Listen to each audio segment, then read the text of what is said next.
Apa hukumnya berwisata ke tempat ibadah orang kafir? Contohnya Candi Borobudur. Hukumnya haram, karena itu termasuk persetujuan kepada peribadahan mereka. Makanya kita nggak boleh duduk-duduk bersama orang yang menghina agama.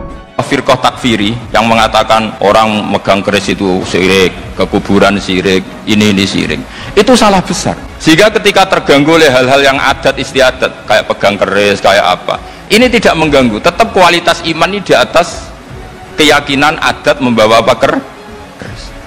Hei Ustadz, yang bilang wisata ke Candi Borobudur haram, Renio, tak yu cangkemmu, timbang cangkemmu rusak omong kaya ngono kuwi. Allah mengatakan innakum idzam mithluhum. Kalau kamu duduk bersama mereka, kamu seperti mereka. Kenapa? Hadirnya kita di situ berarti persetujuan terhadap dia. Kalau orang membawa keris menjadi syirik karena percaya sama makhluk. Orang misalnya kejawen kalau nggak bawa keris nggak nyaman. Orang kota itu kalau nggak bawa ATM juga nggak nyaman. Itu tidak dihukumi syirik. Kamu pergi lupa bawa HP, nyaman enggak? Enggak, kenapa tidak dihukumi syirik? Masane kowe besok nek mati mlebu swarga. Raimuno Ustadz belajar murung pinter urung teko ndi kok ngomong neneng wisata ke Borobudur haram. Raisen we ambek raimu.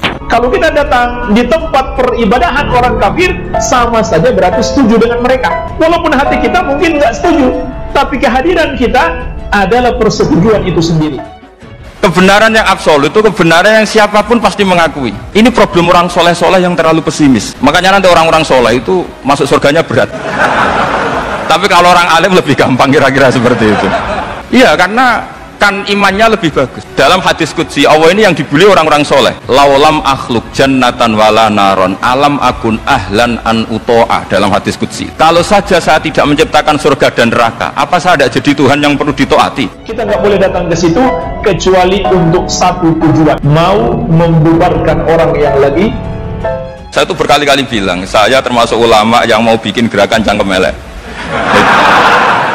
Karena nanti kalau saya nisbatkan ke Rasulullah itu tidak pantas, karena Nabi ahsanan nasi khalqaw wa khuluqa. Tapi saya siap jadi bempernya Rasulullah sallallahu alaihi.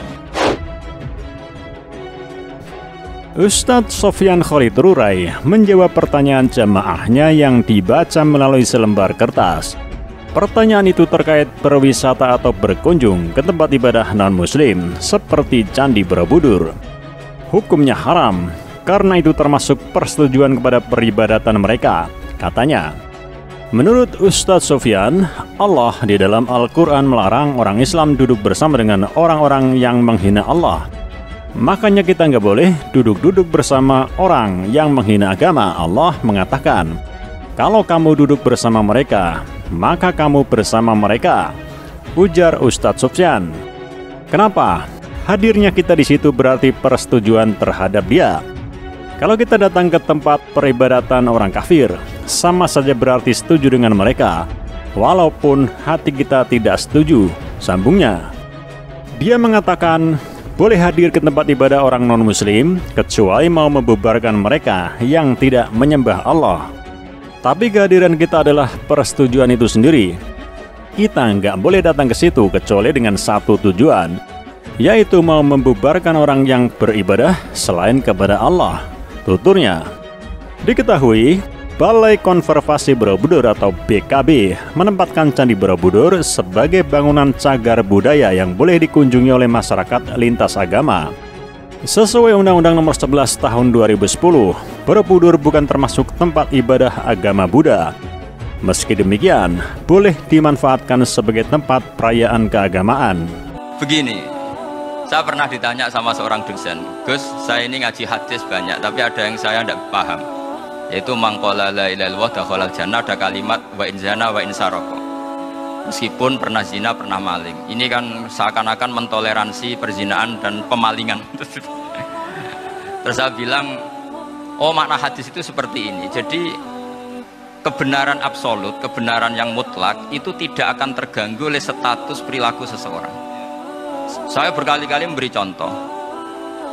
Orang yang ditangkap KPK akan bilang 1 tambah 1 2. KPK-nya juga bilang 2. Rivalitas dalam politik, Pak Prabowo ya bilang 2, Pak Jokowi juga bilang 2. Orang yang zaniyah, yang lonte pun akan bilang 2, muftinya juga bilang 2, ketua MUI-nya juga bilang 2. Artinya gini, kebenaran yang absolut adalah kebenaran yang siapapun akan meyakini seperti itu. Seperti 1 ditambah 1, 2. Kamu punya musuh bilang 2. Kalau ibu-ibu ini punya maru, ya marunya bilang 2 tadi tambah mama. Nggak tahu saya terjemahnya apa tadi.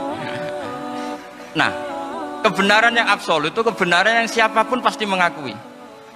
Dan uniknya begini, saya pernah ngaji acara himmah, acara pondok sarang di Demak. Kalau kamu bilang 1 ditambah 1 menjadi 2, untuk mengatakan 2 itu kamu butuh hadiah enggak? Mereka semua jawab enggak. Kita semua saja mengatakan tembok itu putih. Kenapa? Karena memang putih. Kita mengatakan 1 tambah 1 2 karena memang kita tanpa presentasi dapat hadiah, dapat penghormatan. Kenapa untuk mengatakan Allah itu Tuhan kita butuh surga? Memangnya kalau tidak ada surga Allah tidak jadi Tuhan? Ini problem orang soleh-soleh yang terlalu pesimis. Makanya nanti orang-orang soleh itu masuk surganya berat. Tapi kalau orang alim lebih gampang kira-kira seperti itu. Iya, karena kan imannya lebih bagus. Dalam hadis qudsi Allah ini yang dibuli orang-orang soleh. Laulam akhluk jannatan wala naron alam akun ahlan an uto'ah, dalam hadis qudsi. Kalau saja saya tidak menciptakan surga dan neraka, apa saya tidak jadi Tuhan yang perlu ditaati? Apa kalau kamu tidak saya kasih uang 1 juta terus bilang 1 tambah 1 11? Enggak kan? Tetap bilang berapa? 2. Kalau kebenaran absolut yang 1 tambah 1 kamu bilang 2 meskipun tanpa mendapat hadiah. Kenapa untuk bilang Allah Tuhan kamu butuh hadiah surga? Itu kan serah ikhlas belas. Makanya saya terus mengajarkan ikhlas. Ikhlas itu bisa dilatih dengan akal, dengan pikiran, bil ilmil. Harus dilatih. Nah di sini ini momen atau makna yang mestinya harus difahami wa inzana, bahwa kalimat ini sah meskipun dilafatkan seorang yang pernah zina. Sama seperti 1 tambah 1 2 sah, diucapkan siapa saja sah. Dan siapapun akan mengucapkan itu secara ikhlas. Ini penting saya utarakan. Sehingga setelah ada firqah-firqah takfiri yang mengatakan orang megang keris itu syirik, ke kuburan syirik, ini syirik. Itu salah besar. Salahnya adalah tadi kalimat-kalimat atau kebenaran-kebenaran absolut ini sudah jadi sibghata wa man ahsanu minallahi sibghah. Kalimat ini begitu absolut di hatinya orang mukmin.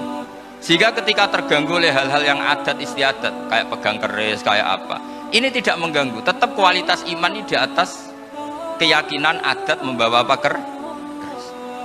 Kalau orang membawa keris menjadi syirik karena percaya sama makhluk. Orang misalnya kejawen kalau nggak bawa keris nggak nyaman.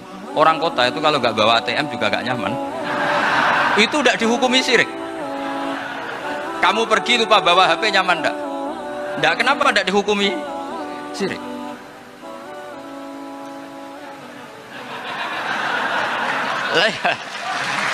Jadi ini logika-logika. Jadi makanya ini Gus Reza boleh ngeritik saya itu berkali-kali bilang saya termasuk ulama yang mau bikin gerakan cangkem elek. Karena nanti kalau saya nisbatkan ke Rasulullah itu tidak pantas, karena Nabi ahsanan nasi khalqaw wa khuluqa. Tapi saya siap jadi bempernya Rasulullah sallallahu alaihi